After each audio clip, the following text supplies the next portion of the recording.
Hey, what's up, good people? I'm QC. Glad you're here for an all-new Talking and Grubbing live nightly digital show. Tonight, got a few things to talk about. Starting with Paul George. He's now a 76er. LeBron opts out. All that and plus more. Also, you're going to get an interesting take on Sean Kidd as he gave his point of view on the 96 NBA Finals. Definitely don't want to miss that. And more here tonight on Talking and Grubbing live nightly digital show, which is about to start in a few minutes. I'm going to take a quick pause and I'll be right back.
All right, y'all. Hey, what's up, good people? I'm QC. Welcome to a brand new Talking and Grubbing live nightly digital show. How's everybody doing on this Monday, on this first of the month, July 1st? I hope everybody's doing good. I'm doing good. I hope you all had a safe and fun weekend.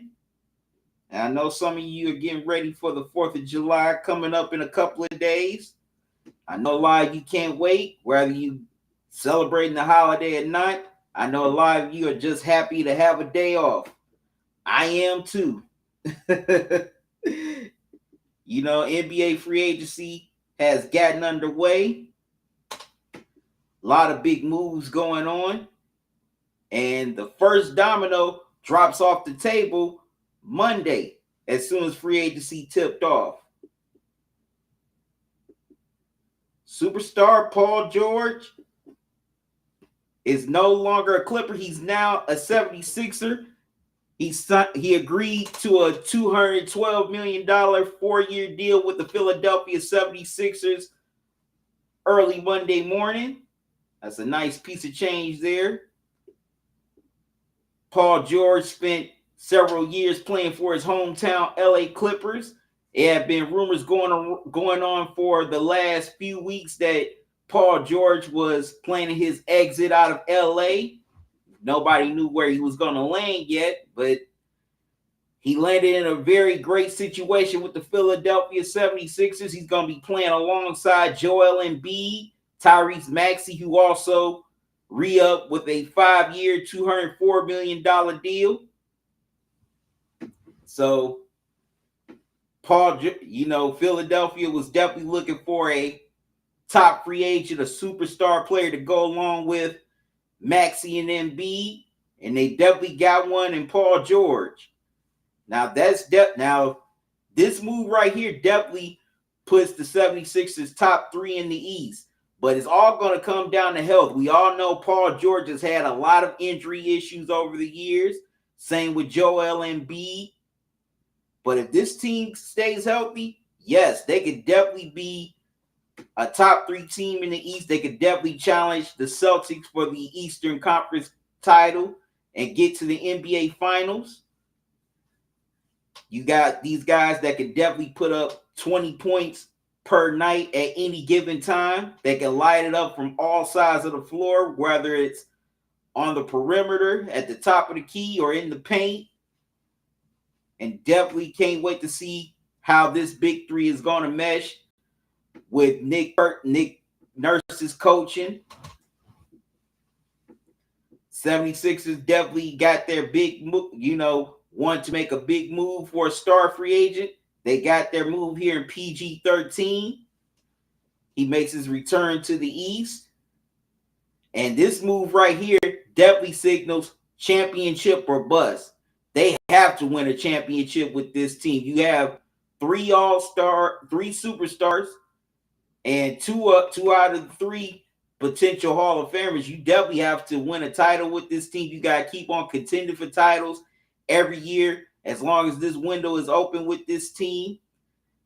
You can't be a second round team like the 76ers have been mostly the last several years, well, with the exception of this past year where they got knocked off in the first round by the Knicks.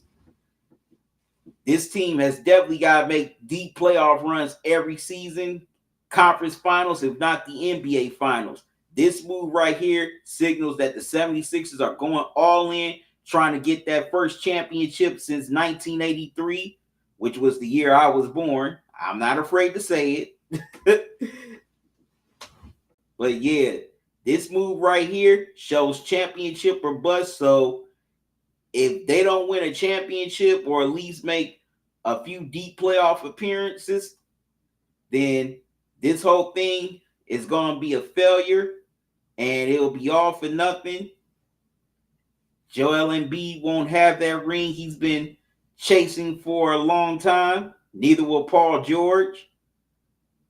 But I'm definitely excited to see what the 76ers are going to do now that they've added PG13 to the mix and see how long he can stay healthy. If he can stay healthy at least play at least 65 to 70 games. I'm not asking him to play all 82. I just want to see him at least play that many games. So this 76ers team are definitely going to be a top 3 team in the East if Embiid and PG13 can stay healthy. And this is definitely championship or bust. If they don't win a championship with this team, it's a failure.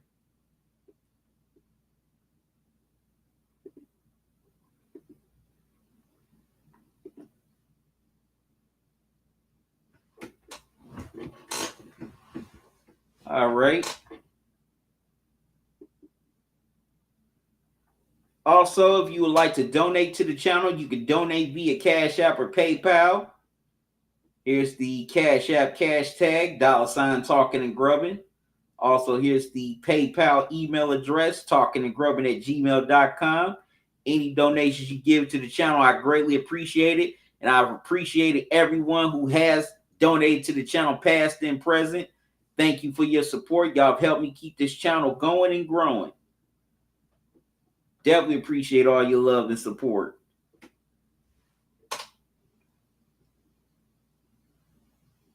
Definitely want to know what you guys think about this PG13 move. Let me know your thoughts in the chat.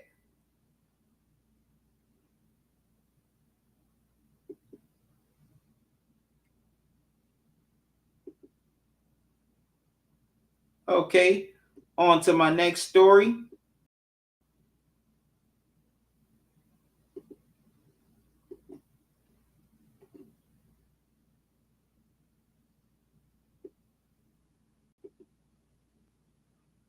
Oops. Okay, on to my next story. LeBron James has decided to opt out of his current deal with the LA Lakers.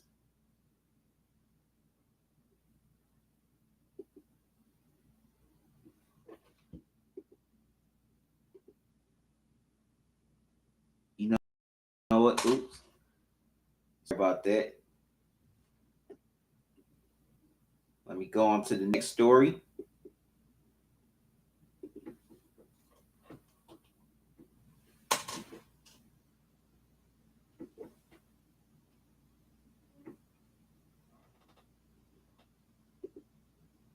Look. Matter of fact, let me take a quick pause. I'll be right back.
All right, sorry about that, good people. My apologies for the technical difficulty. Now, on to my next story. LeBron James has opted out of his deal with the Lakers. That news coming, excuse me, that news was reported right before free agency started.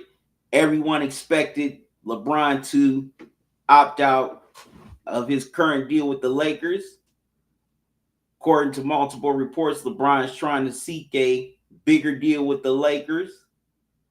Or maybe he might be looking at other teams besides the Lakers. Now, LeBron has always done this with every team he's been with. He did it with Cleveland. He did it with Miami. He's done it with LA also.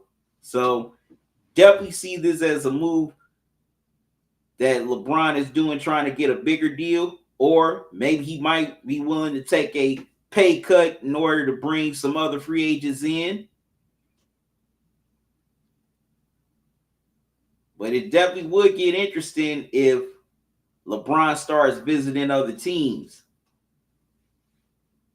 And if he were to do that, he probably would definitely look at the Eastern Conference a lot more than a lot of Western Conference teams.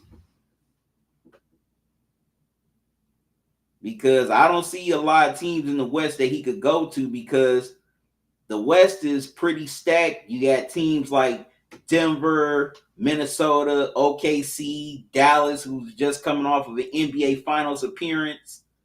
So he would have to look at teams in the Eastern Conference in order to contend, in order to keep his window open, because the West is too stacked. But 9 times out of 10, I think LeBron is going to stay with the Lakers.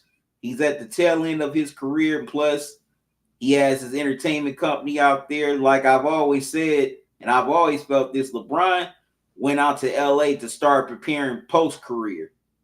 And I definitely think he wants to stay on that track. So I think he'll stay with the Lakers either on a max deal or maybe a pay cut. All right. Gotta pay a bill right quick. This show is brought to you by BetUS. Now, if you're looking for some great sports betting, also or an online casino, BetUS is the one for you. Join now by using my link. You get 125 sign-up bonus on your first 3 deposits, plus 10% gamblers insurance. Just type in the promo code join 125. You get easy payouts and you get a lot of great payouts with your wins. BetUS, where the game begins.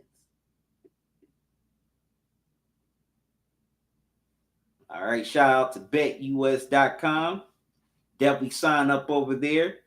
If you're into sports betting, if you're betting on the MLB, any UFC fights, or the upcoming Jake Paul, Mike Tyson fight that's coming up later on this month on Netflix that I will be doing the live stream for Saturday, July 20th.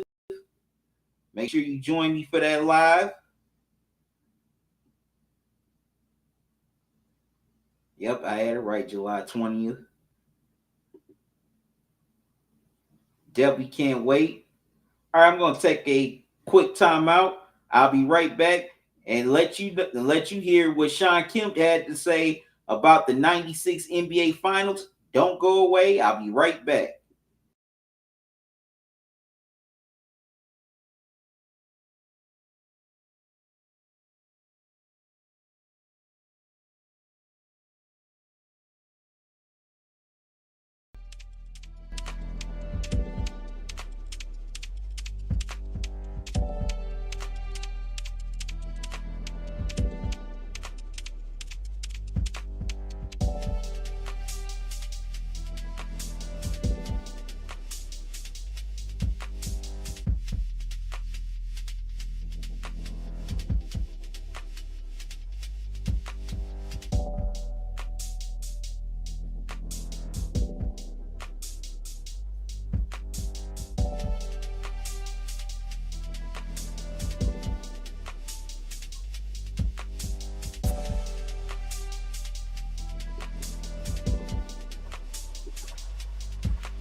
All right, I'm back, good people. On to my next story. Recently, Seattle Supersonics legend Sean Kemp appeared on the hit podcast, excuse me, All the Smoke, co-hosted by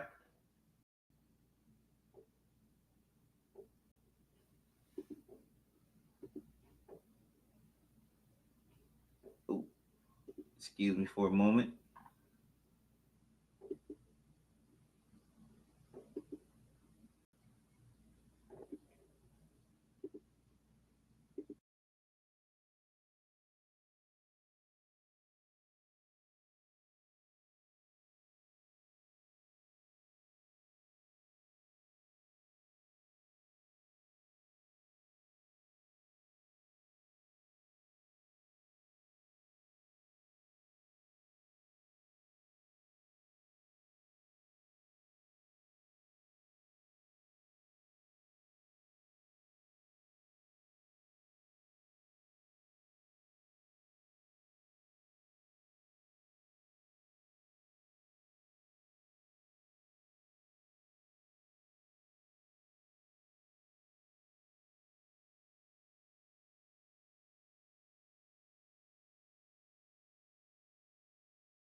All right, I'm back, good people.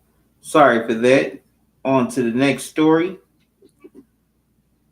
Recently, Seattle Supersonics legend Sean Kemp appeared on the hit podcast All the Smoke with Matt Barnes and Steven Jackson. Excuse me. They asked him about his memories from that 1996 NBA Finals against the Chicago Bulls, where the Supersonics ultimately lost in 6 games. Here's what Sean Kemp had to say on who was really the factor on beating them in that finals, and I'll be back with the rest of my commentary. You finally break through. You sweep Dream and Clyde, beat Stockton and Malone in 7. You get to Mike. You're averaging 23 and 10 in the finals. What was that?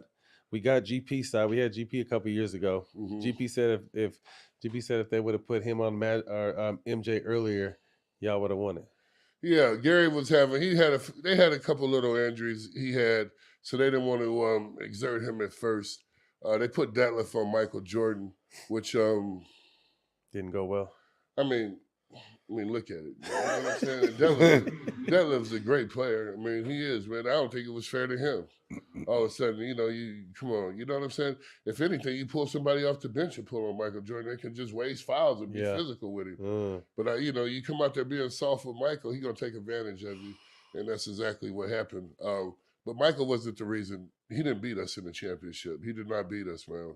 We was on his ass. He didn't beat us. Dennis Rodman's the one who beat us. We had no answer for his ass, man.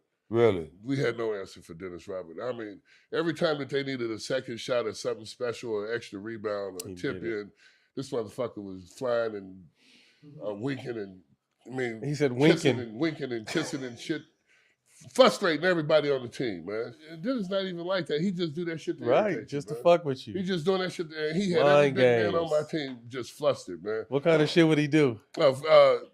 I'm gonna tell you with Frank Bukowski, man. Dennis started wearing color contacts during the championship. He started wearing color contacts during the championship with some lip shit on, man.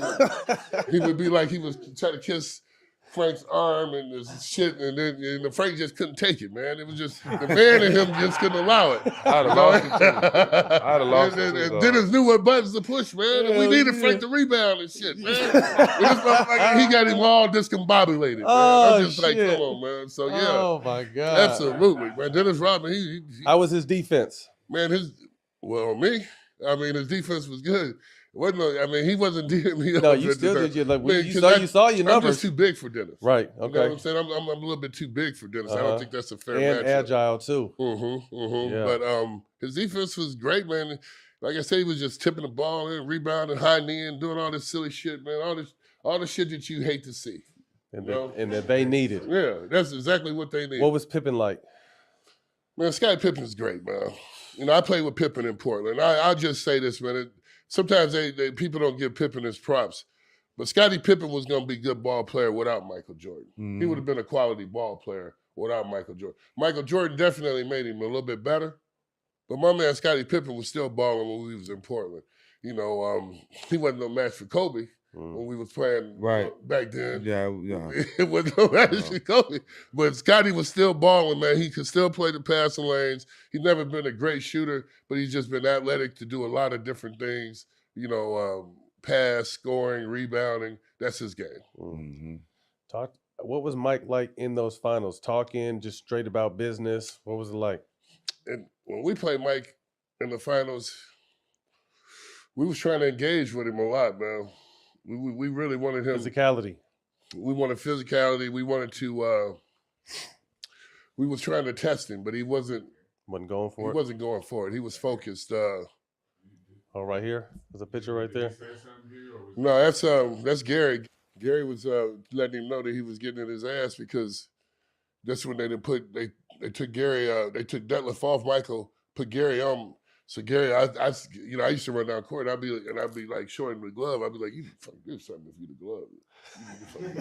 glove." Gary would get his ass, knock the ball away, and Gary would flash the glove. So that's you see, Michael looking back at him, he flashing that glove sign. He didn't like that shit. That's the shit. That's the shit. That's the shit there. That's you get Michael going, man. When you see that look right there, trouble. Oh, you got some problems coming, man. Because now he don't want to talk to you. Now he got something to prove to you. You got number problems. You get a chance to know Mike off the court? Not so much off the court, but definitely battles on the court, man. Yeah. Definitely battles on the court. I respect him. I got a lot of mad respect for the man. You know, man. I've seen people be physical with Mike. I've seen him have a game plan to stop him.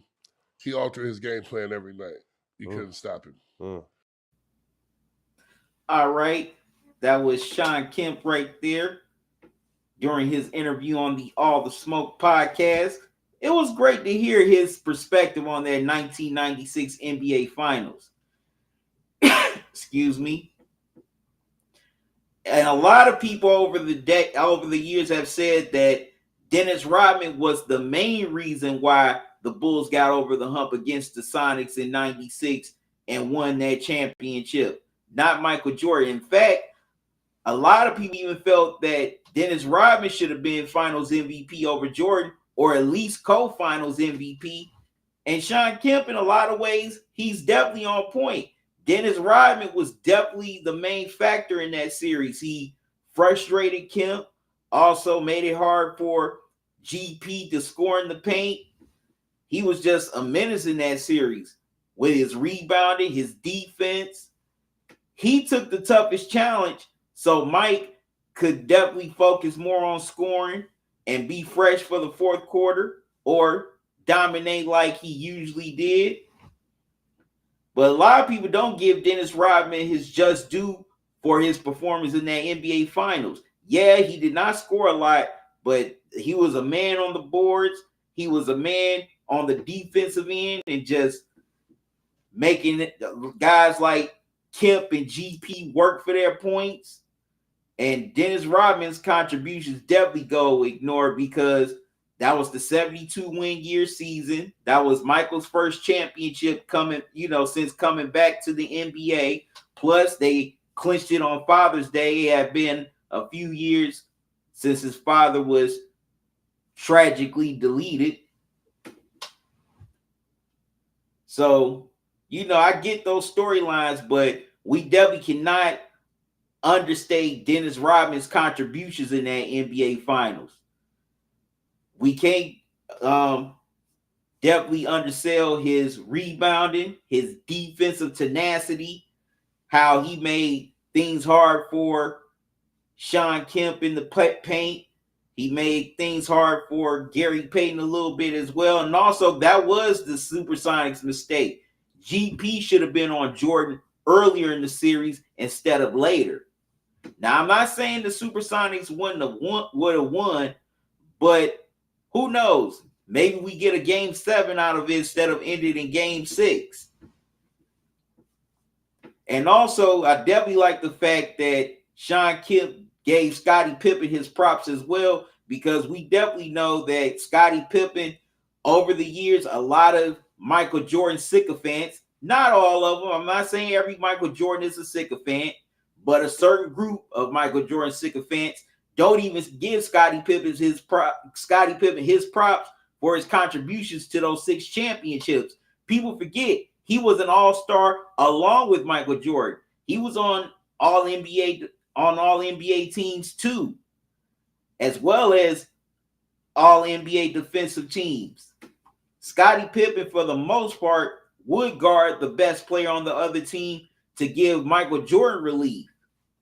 And Scottie Pippen definitely would have still been a great player, even if he wouldn't have played with Michael Jordan. Now, yeah, Jordan did definitely make him elevate his game, but I think Scottie Pippen definitely would still been an all-star player in this league anyway.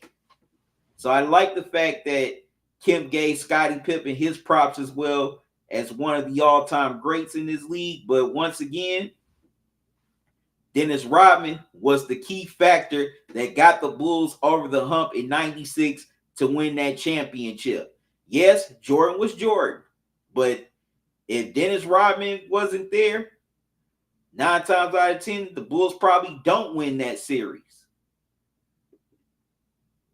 All right, good people. I'm going to take a quick time out. I'll be right back. Angel Reese reaches another milestone. I'll tell you about that when I come back.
All right, good people.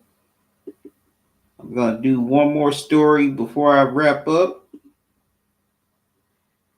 Angel Reese sets another milestone.